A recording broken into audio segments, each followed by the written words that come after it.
Le titre du message ce matin, alors qu'on continue notre série, c'est le fabuleux destin d'Émilie. Non, le fabuleux destin d'un agent de changement. Qui sait que vous êtes des agents de changement ce matin? Amen. 2 personnes? All right, je vais vous le prouver d'abord. Nous sommes le fabuleux destin d'un agent de changement. Matthieu 5, 13, 14, c'est notre verset pour ce matin qui dit ceci. Ce que le sel est pour les aliments, vous l'êtes. Vous êtes pour cette terre. Si le sel devient insipide, avec quoi lui rendra-t-on son pouvoir salant? D'autres vont dire, s'il perd sa saveur, avec quoi lui rendra-t-on? Il ne sert plus à rien, il n'y a que le jeter dehors, ou il sera piétiné par les passants. Verset 14 va dire, vous êtes la lumière de ce monde. Quand une ville est construite au sommet d'une colline, elle ne saurait échapper au regard. Wow! Seigneur, ce matin, aide-nous à découvrir le fabuleux destin qu'on a en toi, Seigneur. D'être un impact, d'être le sel, d'être la lumière du monde, Seigneur. Père, je te prie de venir nous encourager, de nous donner une vision de ce que tu veux accomplir dans nos vies. Tout le monde dit Amen. Est-ce que vous savez ce qu'on essaye d'accomplir avec la série Destinée créée pour la différence? Oui, merci. Ça fait 1 mois que j'essaie de vous dire que la destinée est plus simple qu'on pense. La destinée, des fois, on voit ça gros, énorme. La destinée, mais pourtant, la destinée est simple, atteignable, come on. Et des fois, c'est dans les petites choses. On a vu aussi à travers mon message, celui à Pasteur Désiré la semaine passée, que la destinée est beaucoup plus qu'une destination à laquelle un jour on va arriver, mais notre destinée est un processus de vie quotidien à travers lequel on veut discerner ce que Dieu veut faire à chaque jour. Est-ce que ça fait du sens? Et si on apprend, et si ça vient s'ancrer dans notre cœur, en tant qu'enfant de Dieu, notre impact va en être encore plus augmenté et encore plus multiplié. Et notre destinée est aussi simple que notre vie au quotidien. Notre destinée passe aussi à travers notre travail et notre occupation. 97% d'entre vous, c'est à peu près ça qu'on est ce matin. 3% des enfants de Dieu vont avoir une œuvre à travers l'Église et 17% d'entre vous, vous allez voir une œuvre à l'extérieur des 4 murs de l'Église et avoir un impact dans la société. Et ce matin, je veux vous encourager que Dieu nous place dans des endroits et Dieu utilise notre destinée. Je vais vous dire ceci, notre destinée n'est pas notre travail, mais notre destinée est reliée à notre travail. Parce que notre destinée commune à chacun de nous, c'est pas d'aller dans tout le monde et travailler, c'est aller dans tout le monde et faire des disciples. Alors, Dieu veut utiliser nos emplois parce que la majorité de notre temps est passé dans un travail, dans une occupation et avec nos relations sont majoritairement dans le monde séculier. Est-ce que ça fait du sens? Et Dieu nous utilise et Dieu veut nous utiliser pour avoir un impact. Dieu, dans la parole de Dieu, a utilisé des ouvriers. Est-ce que vous saviez ça? Des fois, on pense que les personnages bibliques ne faisaient rien excepté d'être dans une histoire. Les personnages bibliques avaient une vie. Les personnages bibliques mangeaient. Les personnages bibliques travaillaient. Je m'époumonne à vous le dire. Les personnages bibliques allaient aux toilettes. Avaient des problèmes familiaux. Est-ce que ça fait du sens? Mais Dieu utilise tout ça pour sa gloire. Abraham est un éleveur, un berger, est devenu riche et a eu de l'influence. Néhémie, qui a rebâti Jérusalem, est un échanson, avait de la sagesse et a utilisé ses dons d'administration. David est un berger et il a été apprenti pendant longtemps avant de devenir le roi. Ruth était une fermière et une travailleuse acharnée. Joseph, un gouverneur avec de l'autorité et de l'influence. Esdras est un écrivain intelligent qui a écrit une partie de l'Ancien Testament. Joab et Jonathan étaient des chefs militaires. Déborah était une juge. Simon-Pierre était des collets bleus. Et Jésus est un gars de construction. Est-ce que vous voulez entendre parler de Dieu maintenant? Dieu est un créateur, un artiste, un designer, un stratégiste, un organisateur, un développeur de projets, un zoologiste, un botaniste, un chimiste puis un linguiste, etc.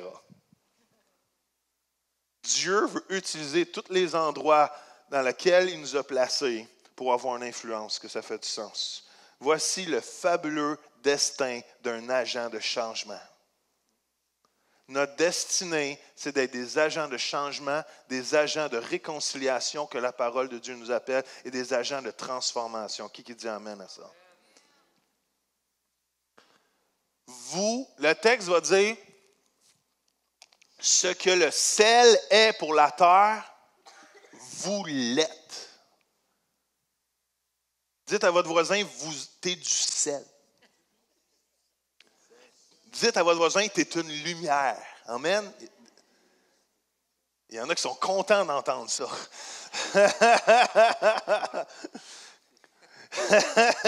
Tu es une lumière, tu n'es pas une 2 watts. Dieu veut nous utiliser.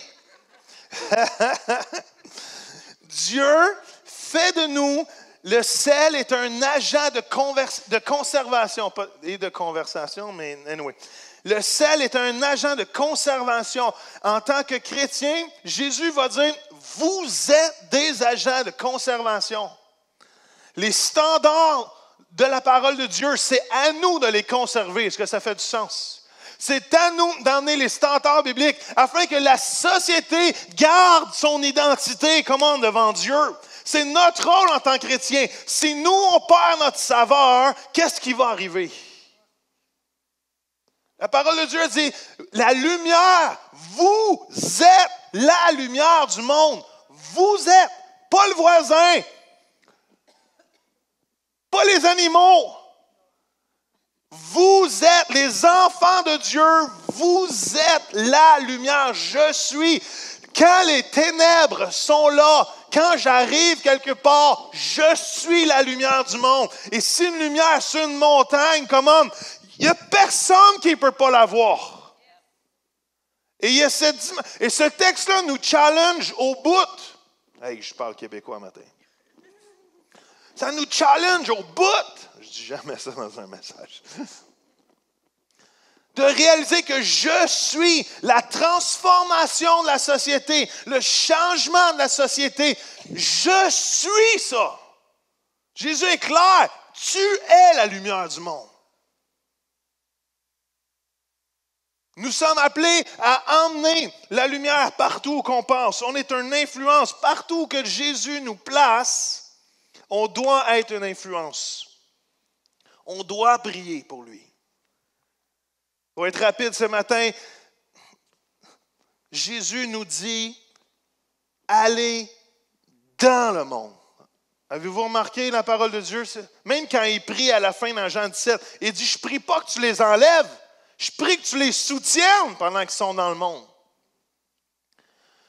Jésus nous appelle, même dans Marc, il va dire, allez dans le monde et apportez toute la bonne nouvelle de Jésus. Êtes-vous là matin? On a un mandat. Si vous demandez c'est quoi votre destinée, elle est là.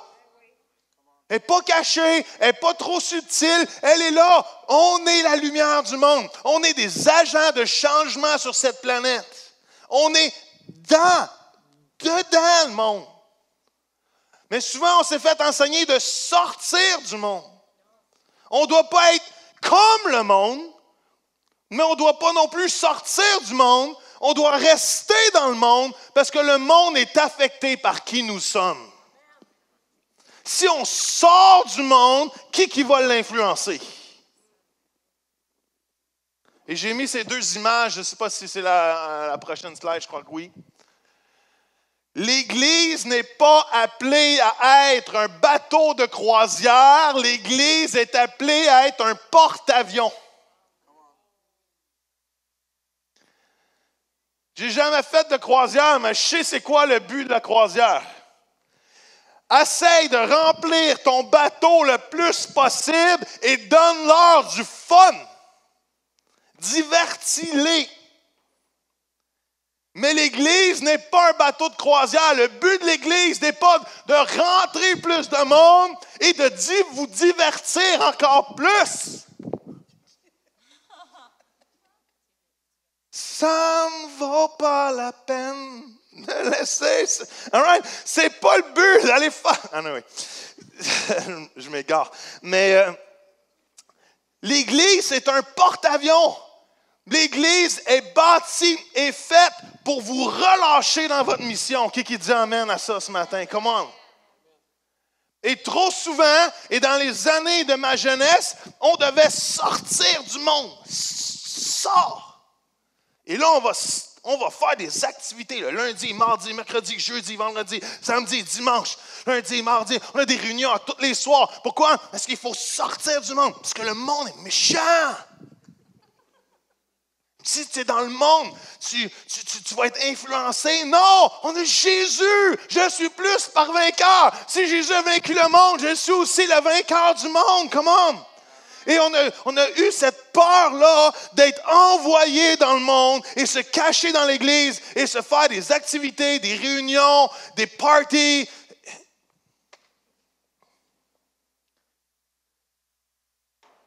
Un porte-avions a pour but de former les pilotes, armer l'avion, enseigner les pilotes et les mettre sur la lance de rendement et les propulser dans leur mission. C'est ça le but de l'Église.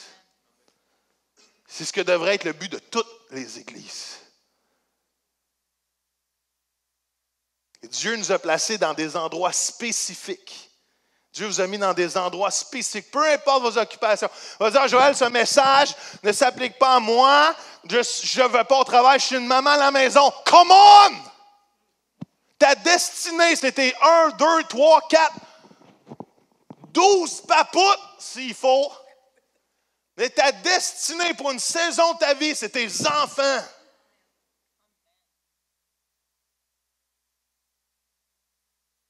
Peu importe où Dieu te place, il t'appelle à influencer, à être le sel et la lumière du monde. Et Dieu nous place à différents endroits. Et on doit avoir cette image et briser la différence entre le séculier et le spirituel. On a trop souvent eu la façon dont tu es élevé dans l'Église, c'est que tu viens à Jésus le dimanche et tu vis comme un sous-marin la semaine et tu fais surface le dimanche et tu submerges la semaine et si par hasard on a un changement de voir les choses et que ma job, on ne la voit pas juste pour payer les comptes, mais que ma job est l'endroit où que Dieu me place stratégiquement pour être la lumière et le sel du monde. À quoi ça pourrait ressembler si on changerait nos lunettes et on verrait les choses de cette façon-là? Peu importe votre travail. Peut-être que vous avez une job de bureau, peut-être que vous êtes un pousseur de crayon. Peut-être que vous êtes un ouvrier. Peut-être que vous êtes une gardienne. Peut-être que vous êtes... Peu importe ce que Dieu... Peut-être que vous êtes un étudiant. Si on met des lunettes de la vie, que ma destinée est reliée à travers ce que je suis en train de faire, à quoi ça pourrait ressembler? Êtes-vous là? Et j'ai mis cette image. C'est quelque chose que je veux avoir comme message personnel. C'est les sphères d'influence de cette société.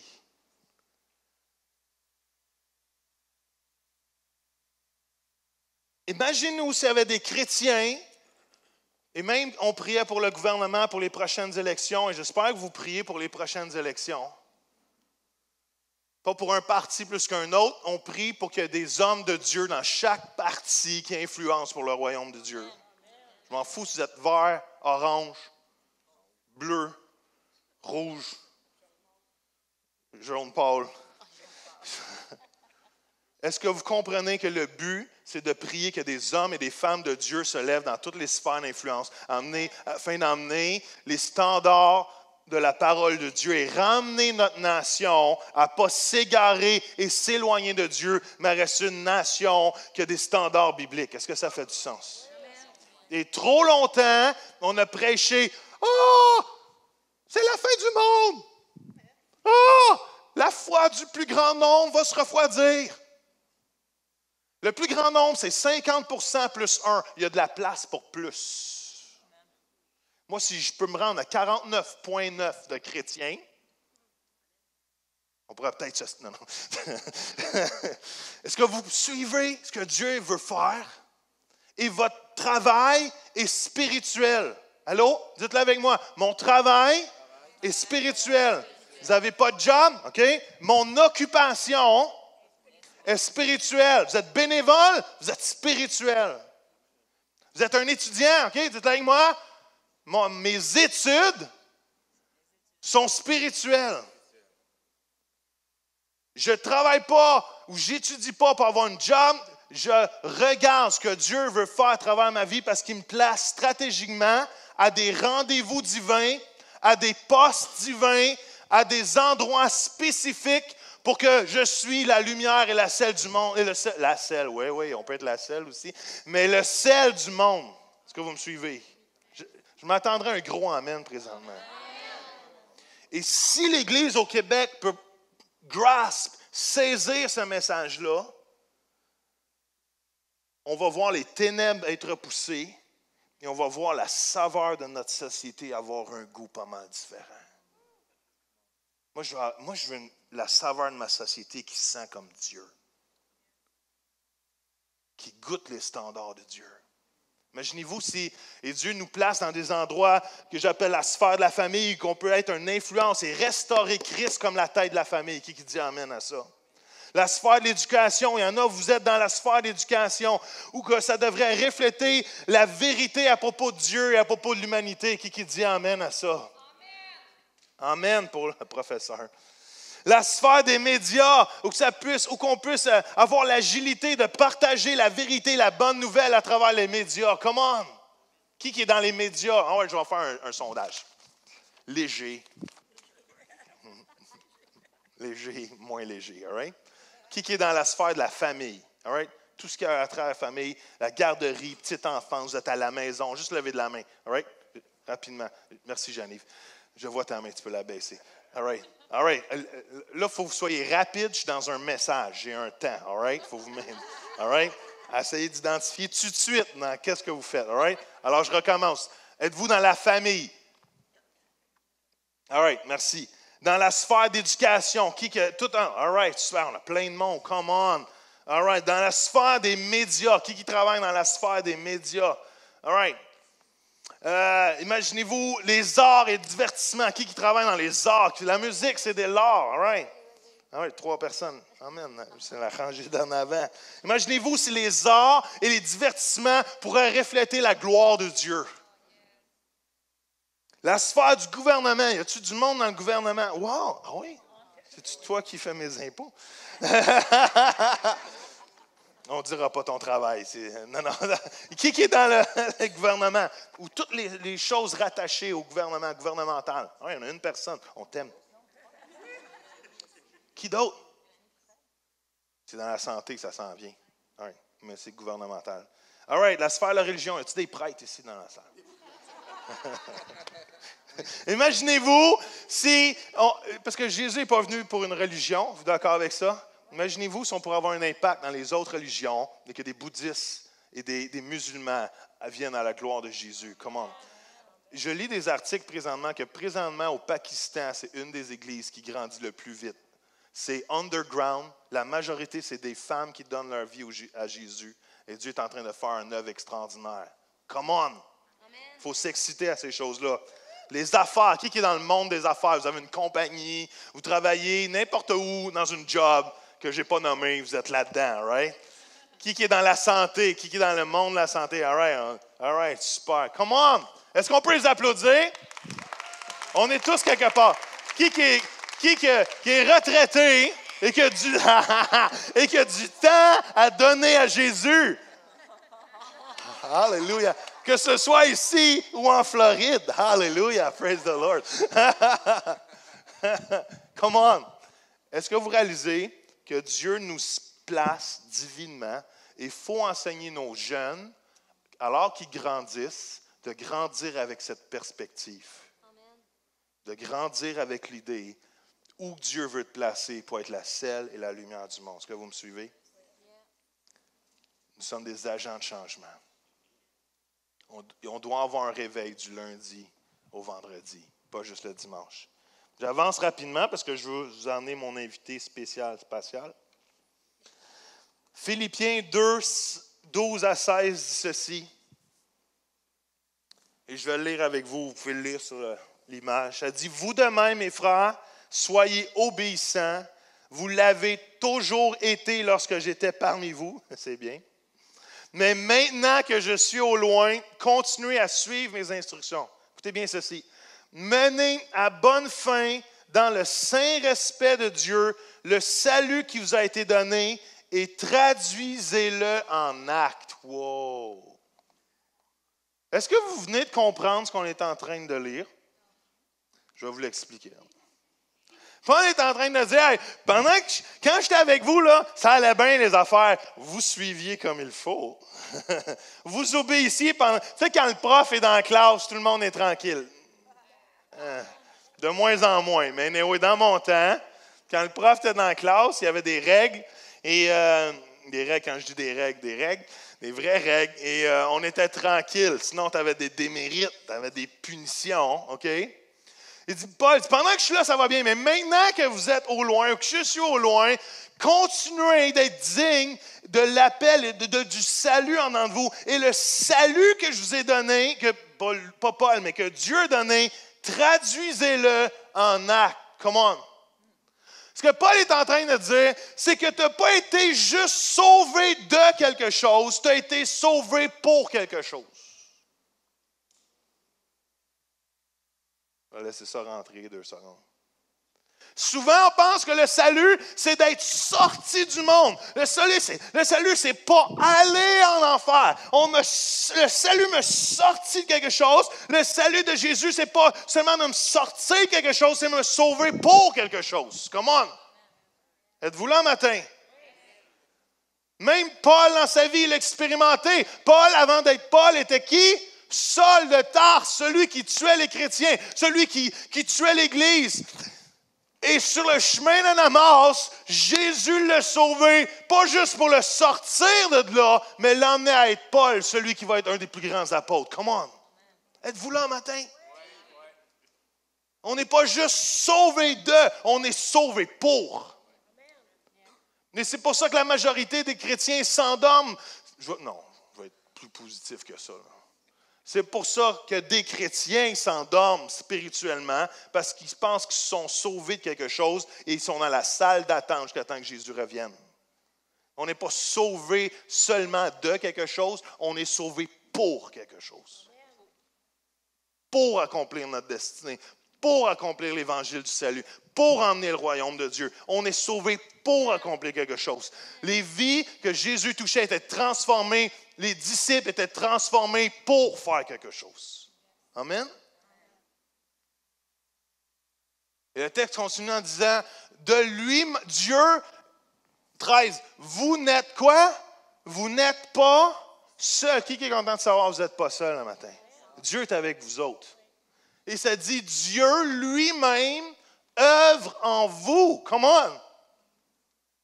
Sa bienveillance suscite en vous à la fois la volonté et l'action afin que ses desseins pleins d'amour se réalisent. Parle-moi de destinée. Ça, c'est de la destinée. Ça dit, vous n'êtes pas seul.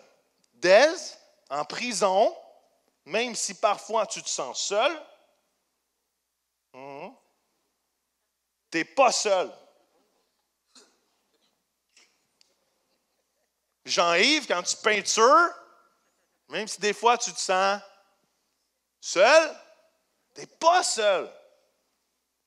On n'est pas seul. Partout qu'on travaille ou qu'on œuvre, on n'est pas seul.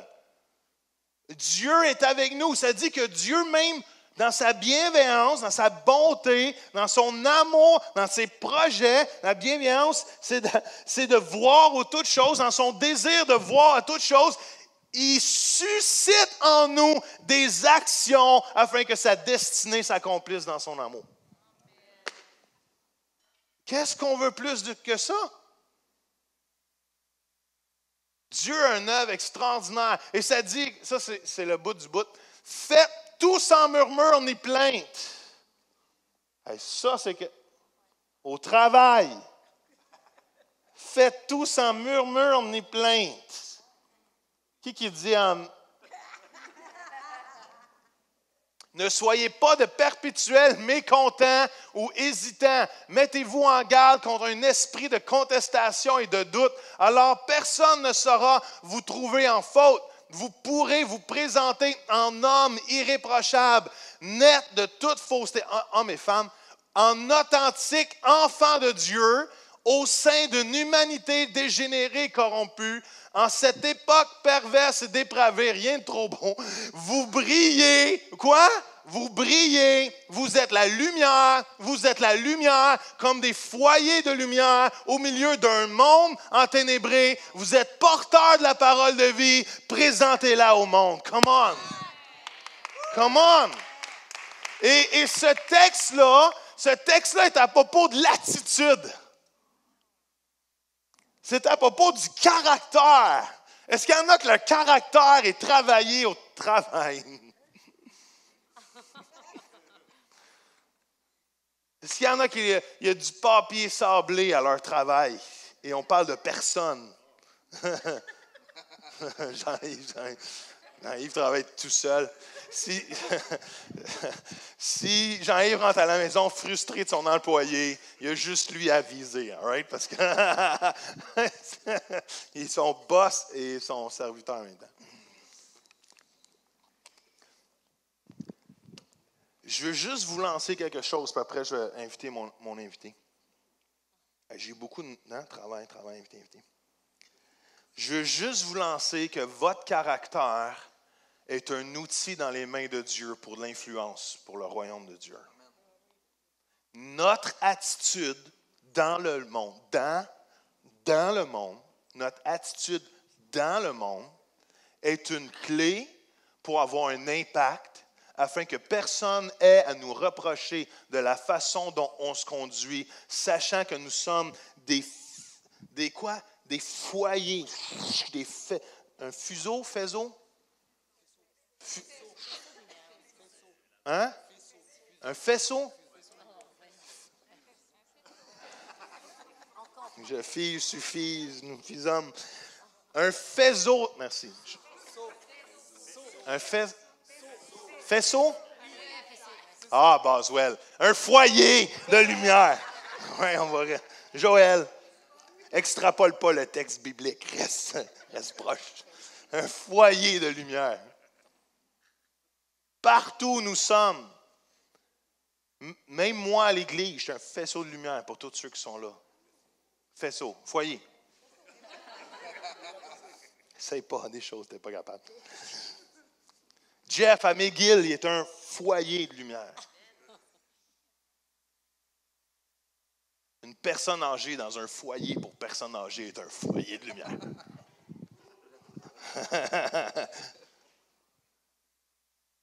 Est-ce que vous comprenez que vous êtes, je suis la lumière du monde? Je suis le sel de la terre. Si on perd notre saveur, qu'est-ce qui va nous le redonner? Et je n'irai pas dans tous les détails, j'ai un autre texte, mais notre caractère est tellement important. On doit être des ouvriers, des gens, peu importe l'occupation que vous avez, qui sont obéissants, qui sont sincères, qui sont authentiques.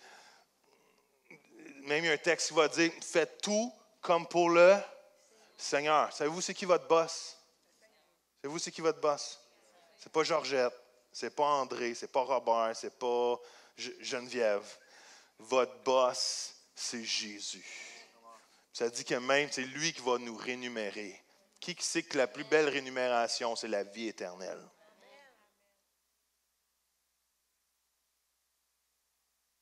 Et peu importe si des fois on vit des injustices, Dieu compte ma paye céleste. Et je vais être obéissant, authentique, parce que mon caractère est une clé pour influencer le monde pour Jésus. Savez-vous pourquoi souvent les chrétiens se sont fait traiter d'hypocrites? C'est parce qu'on a un discours, mais notre marche n'est pas pareille. On parle que Jésus est amour, puis on sac comme des bûcherons. Notre réponse aux événements dans nos occupations et nos travails prouve l'authenticité de notre salut et de notre changement dans notre cœur.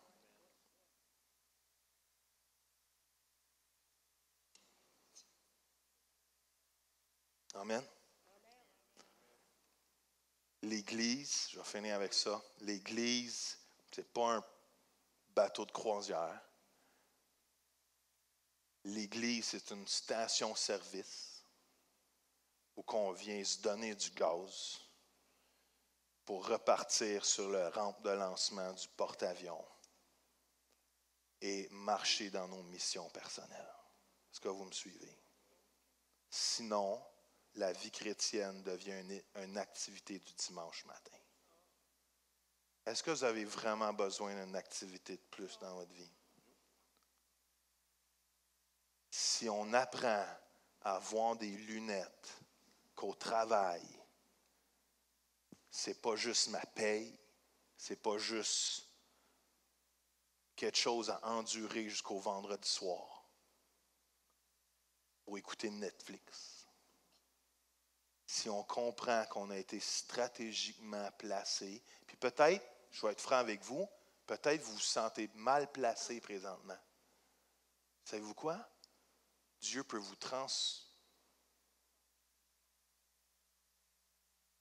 Capitaine Kirk, Dieu peut vous transporter à un endroit que peut-être c'est vraiment là qu'il veut vous mettre. Et prenez le risque de prier, Seigneur. Prenez le risque de dire, Seigneur, c'est-tu vraiment là que tu m'appelles pour être la lumière? Pas pour avoir un meilleur job, pas pour avoir une augmentation. Gloire à Jésus si ça l'arrive. Est-ce que vous me suivez? Amen. Dieu veut bénir.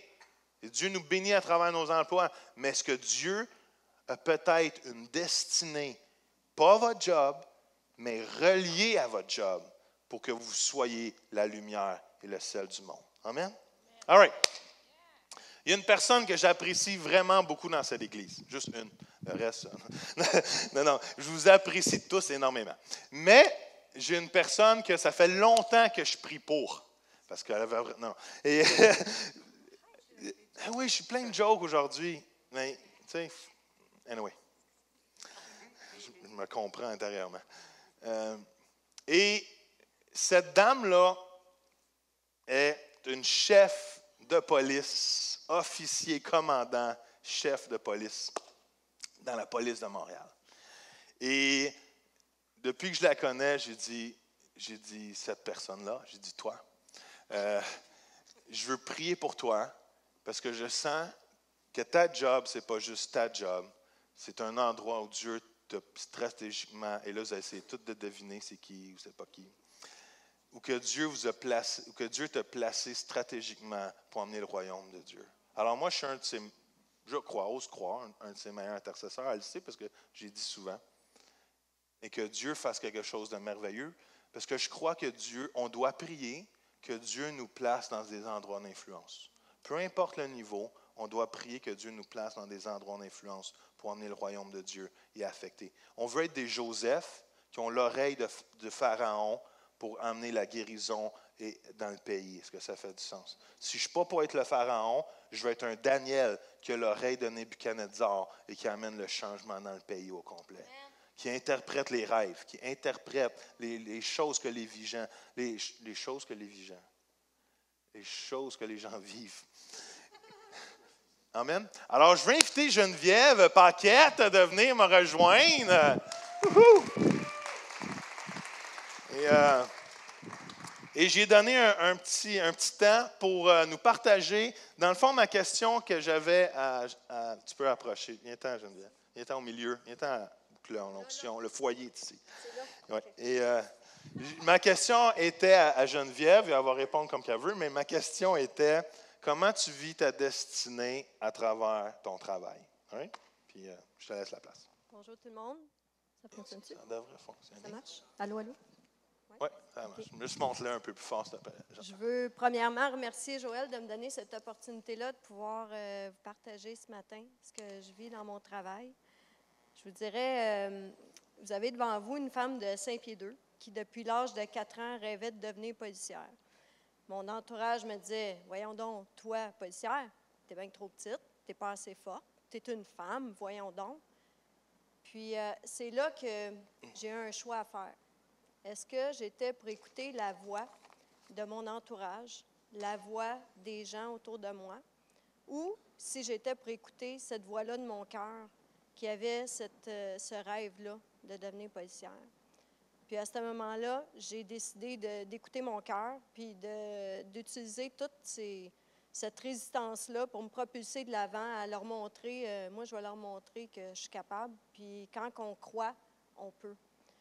Puis je vous dirais que, là, 26 ans, ça ne me rajeunit pas, quand je suis rentrée dans la police, je vous dirais que c'était beaucoup, les femmes devaient se conformer à être comme un homme un peu, de faire comme eux pour avoir la confiance, de pouvoir être bien intégrée. Puis je me disais, moi, je vais être la personne que je suis, c'est juste ça que je peux offrir.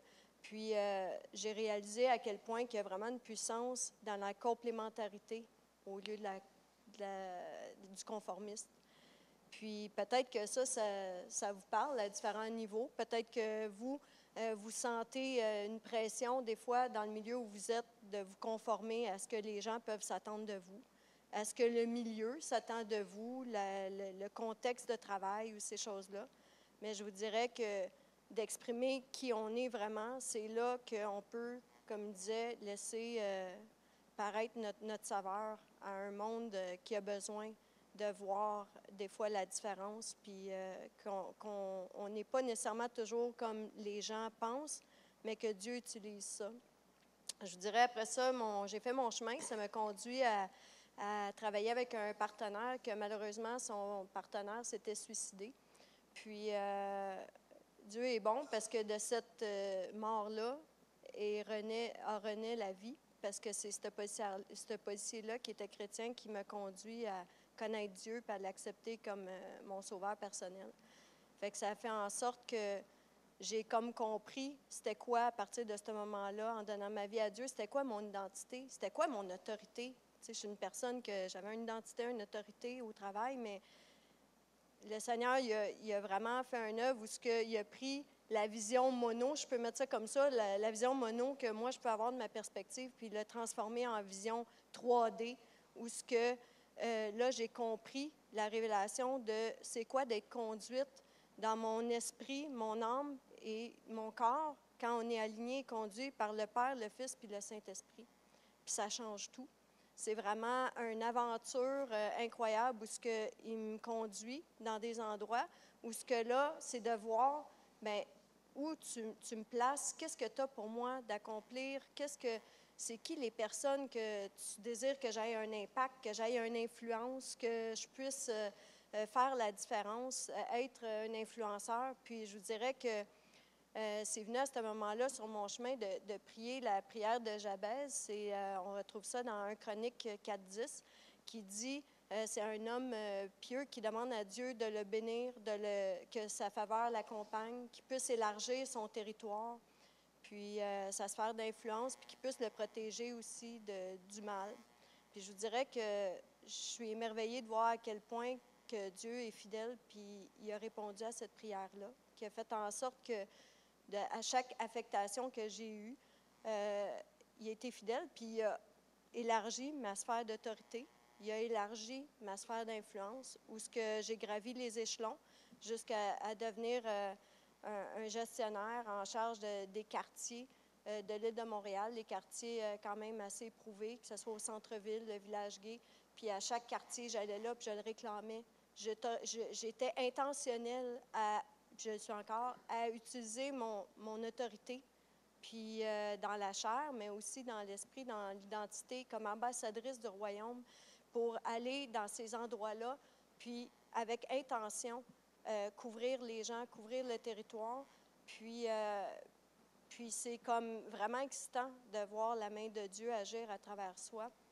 Fait que je vous encourage, là où vous êtes, peut-être que vous avez des choses dans votre cœur qui vous avez laissé la voix de l'externe venir des fois vous convaincre. Puis à un moment donné, ça fait que quand on choisit d'écouter la voix des gens ou les pressions ou les circonstances, cette voix-là, elle parle plus fort que la voix de notre cœur, puis ça vient de l'éteindre en quelque sorte, puis des fois, on ne l'entend plus. Mais j'espérais ce matin que mon histoire puisse, en quelque sorte, vous inspirer à aller peut-être revisiter c'est quoi vos passions, c'est quoi vos rêves, puis que des fois, selon la perspective terrestre, on trouve que c'est pas possible, comment je vais y arriver, mais qu'avec Dieu, tout est possible. Puis n'oubliez jamais qu'avec Dieu, là, on est la majorité. Puis que des fois, on se sent mis de côté, on sent qu'on est peut-être différent, on sent qu'on ne fit pas là où on est, mais les gens nous regardent, on est des épîtres vivants. Les gens, on peut faire une différence, puis je crois que quand on saisit c'est quoi cet héritage-là, notre identité, ça change tout. On peut vraiment être intentionnel, puis arriver, puis aller en quelque part, puis changer l'atmosphère, puis emmener Dieu avec nous, parce qu'on comprend qu'on amène en nous, partout où on va, la solution aux problèmes de l'humanité. On porte en nous la solution à ces problèmes-là. Fait que je vous dirais que pour moi aussi, j'ai réalisé que c'est pas l'autorité ou la fonction ou la position ou le contexte qui nous définit dans qui nous sommes, mais c'est vraiment l'identité de qui est en nous, notre identité, qu'est-ce que Dieu dit que nous sommes, puis comment on peut faire cette différence-là, puis l'emmener avec nous, puis que de ne pas sous-estimer, puis de demander sa faveur, de demander sa direction, parce que moi, en tout cas, je peux vous dire, il est vraiment fidèle à nous surprendre, puis c'est pas un fardeau, c'est vraiment toute une joie, puis c'est comme un film d'aventure, de voir, je rentre là comme ambassadrice du royaume, de dire, bon, OK, c'est quoi que j'ai à faire ici, c'est quoi la mission, là, puis de voir toutes les choses qui peuvent se mettre en place. Je vous dirais, récemment, j'ai eu, après avoir géré différents secteurs de patrouille, hors de toute attente, le Seigneur m'a envoyé de nouvelles affectations pour être au cœur de mon organisation, à faire partie de l'équipe du service des affaires internes, qui, après tout ce que le service a vécu dans la dernière année, on a eu une administration provisoire et tout, on a eu vraiment une crise. Je vous dirais, quelle belle opportunité de me placer au cœur de mon organisation où c'est là qu'il faut reconstruire sur des bases solides, sur l'intégrité, sur rétablir le lien de confiance des gens avec les gens vers nous, mais aussi entre les policiers aussi. Fait que je vous dirais, c'est vraiment un beau défi. Puis, il ne cesse pas de me surprendre dans ce qu'il est capable de faire puis d'orchestrer quand on lui remet notre carrière, on lui remet nos rêves, on lui remet où est-ce qu'on est, l'endroit où il nous place. Puis il ne faut pas sous-estimer parce qu'il y a juste vous qui pouvez être où vous êtes. Peu importe où ce que vous êtes. Puis il y a juste vous que le Seigneur va utiliser selon l'essence toute unique qu'il a placée en chacun de vous. Qu'il n'y a pas personne d'autre qui a, là. Puis que vous avez la clé pour ouvrir la porte de situations ou juste de pouvoir parler la vie, de pouvoir encourager, de faire la différence. Puis d'être des influenceurs, on entend beaucoup, là, c'est à la mode d'être des influenceurs, mais ils n'ont rien inventé. C'est comme Dieu nous a créés pour l'être, puis je pense qu'il ne faut pas sous-estimer votre impact. Fait que je vous dirais que ce matin, j'avais vraiment à cœur de, justement, si dans ce que j'ai partagé, ça peut vous inspirer, vous influencer à peut-être revisiter votre cœur, ces passions-là, ces désirs que vous avez peut-être éteints à cause de la voix de l'extérieur qui parlait plus fort.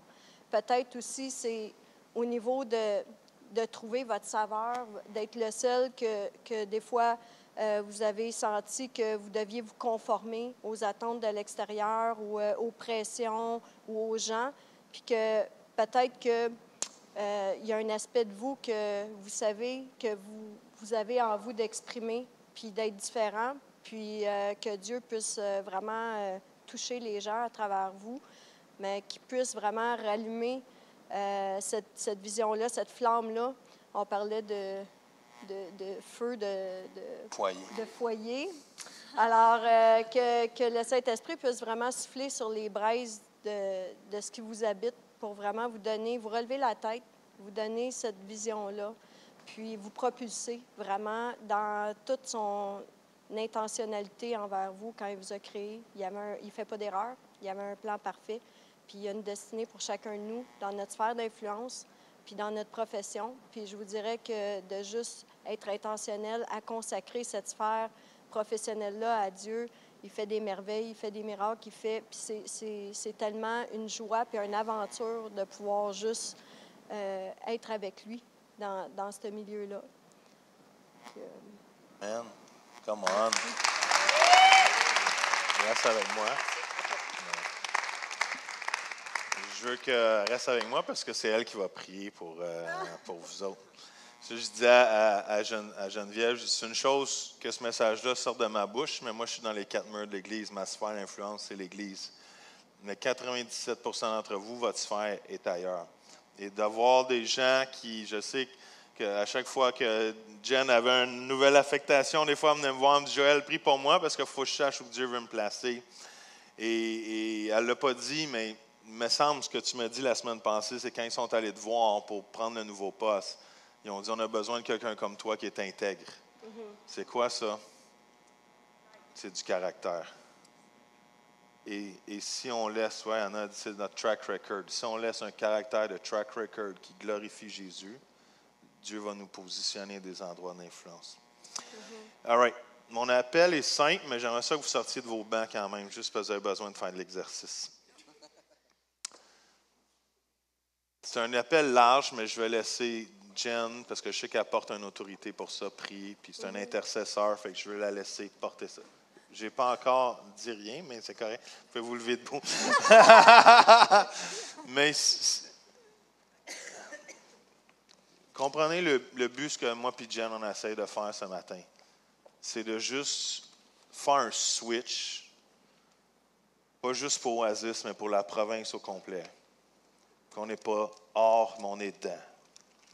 Et Dieu a un œuvre incroyable à faire à travers chacun de nous. Et si on peut juste rentrer au travail lundi avec les yeux du Seigneur, puis les yeux de c'est quoi ma mission ici, on va voir des choses merveilleuses. On va voir des âmes sauvées, premièrement. C'est à cause que quelqu'un t'a parlé de Jésus au travail, qui a probablement passé par-dessus ses règles de choses qu'il doit faire pour oser te parler de Jésus. Puis aujourd'hui, on a une chef de police qui ne connaissait pas Jésus, mais que Dieu a développé une destinée en dedans d'elle. Est-ce que vous réalisez comment il y a plein de gens qui ne connaissent pas Jésus présentement, mais qui nous a mis sous nous pour déposer, pas juste la vision mono, comme tu as dit, mais la vision 3D. Fait que mon appel est la prière à Jen qu'elle a dit, si vous sentez que vous voulez être cette personne-là, mais que vous avancez en avant, puis Jen va prier pour vous autres. Est-ce que je t'active un matin? Amen. Amen. Commandant. Bien, si vous voulez relever cette aventure-là, parce que c'est... Puis que la foi puisse parler plus fort que les craintes, que votre assurance peut parler plus fort que vos inquiétudes, que la provision puisse combler tous vos... Parce que Dieu l'a dit dans sa parole, puis il est fidèle. Fait que tous vos besoins, toutes vos inquiétudes, il les connaît, il les sait. Puis ma prière pour vous ce matin, c'est que vous puissiez vraiment prendre cette décision-là dans votre cœur. Puis si vous avez à cœur d'approcher pour que le Seigneur puisse vraiment, que vous répondez à cette mission-là, à ce cri de ralliement-là, de juste envahir votre lieu de travail, votre lieu d'influence et d'être intentionnel à juste rentrer là, puis que le Seigneur relève votre tête, puis qu'il puisse vous montrer sa perspective pour les gens, pour le contexte, pour votre sphère d'influence et d'autorité que vous avez chacun. Puis pour ceux que peut-être vous la cherchez, vous ne le savez pas, vous êtes en une période de dilemme, de remise en question, que je prie que Dieu puisse vraiment, tous ceux qui ont à cœur de s'avancer, on va prier que le Seigneur puisse vraiment vous révéler c'est quoi son plan stratégique pour ce temps-ci, pour aujourd'hui. Puis de jamais sous-estimer le aujourd'hui, parce que c'est tout plein d'aujourd'hui qui m'a amené où ce que je suis aujourd'hui. Puis que, justement, comme il disait, au niveau de qui on est, on dit on veut quelqu'un, le savoir-être, on veut quelqu'un, puis ça nous a conduit vers toi, où ce que moi, je n'ai jamais rien fait pour avoir quoi que ce soit, mais c'est juste qu'on ne peut pas ne pas exprimer ce dont on est rempli quand on est intentionnel à vraiment être intègre, être authentique, puis de croire en qui Dieu dit qu'on est aussi. Fait que ça, c'est la première des choses, parce que c'est difficile de le partager si on ne le reçoit pas pour nous en premier lieu. Fait que peut-être qu'il y en a certains d'entre vous qui auraient besoin de savoir c'est quoi que Dieu dit de moi pour mon travail, pour ma vie professionnelle, pour les décisions que j'ai à prendre, que vous voulez avoir cette révélation-là du Seigneur ce matin, bien, avancez-vous, puis ça va nous faire plaisir de prier avec vous. Pour d'autres qui ont besoin de savoir c'est où exactement, c'est comment, c'est quoi le plan de match, bien, avancez-vous, on va prier ensemble que le Seigneur puisse vous enligner sur ce que vous avez besoin de faire. Puis aussi d'autres personnes que c'est peut-être au niveau des choses qui ont dans leur cœur, que ça puisse, qu'il y ait un souffle nouveau. Puis vraiment, je prends maintenant mon autorité, puis je prie vraiment que toutes les entraves soient enlevées au nom de Jésus, que tout ce qui vous restreint d'être épanoui, de pouvoir exprimer, d'être pleinement qui vous êtes créé pour être, puisse être enlevé, anéanti maintenant, puis que ça puisse être la faveur de Dieu, que la faveur de Dieu soit sur vous, que son abondance puisse, parce qu'il dit qu'il pourvoit au-delà, puis de ce qu'on peut désirer, puis qu'il puisse vraiment vous faire un petit clin d'œil, que vous partiez de là, puis que vous cherchiez, parce qu'il va nous rencontrer dans la mesure où on désire de lui, puis on se trouve à lui. Fait que qu'il puisse vous donner cet engouement-là, cet excitement-là, parce que je vous dis, c'est tellement le fun, c'est excitant, c'est comme une vie de super-héros de rentrer là, puis de savoir, puis de le voir aller. Fait que je prie aussi tout cet excitement-là pour vous, pour le futur. Puis je remercie aussi à l'avance de tous les témoignages à partir des décisions que vous allez prendre aujourd'hui. Je vois déjà qu'il y en a que vous allez être intentionnel, puis puis vous faites déjà la différence, puis qu'il y a des belles choses en avant pour vous. Amen. Fait que si vous voulez ça, avancer pendant qu'on met une petite musique. Si vous devez quitter, on vous laisse, c'est déjà midi. Mais si vous voulez cette portion-là ce matin, avancez en avant. Je vais envoyer Jen en bas. Priez pour chacun d'entre vous. Et parce que Dieu veut faire quelque chose. Et ne quittez pas. Le défi est là. Ne laissez pas, ne partez pas sans dire, moi, je veux faire partie de ça ce matin. Sinon, on vous relâche, on vous aime. L'accueil va prendre soin de vous en arrière. Mais on veut prendre le temps de prier pour tout le monde qui avance ce matin. Amen. On vous aime. All right. Merci, Jen, pour ta portion. Et on rentre dans sa présence comme ça.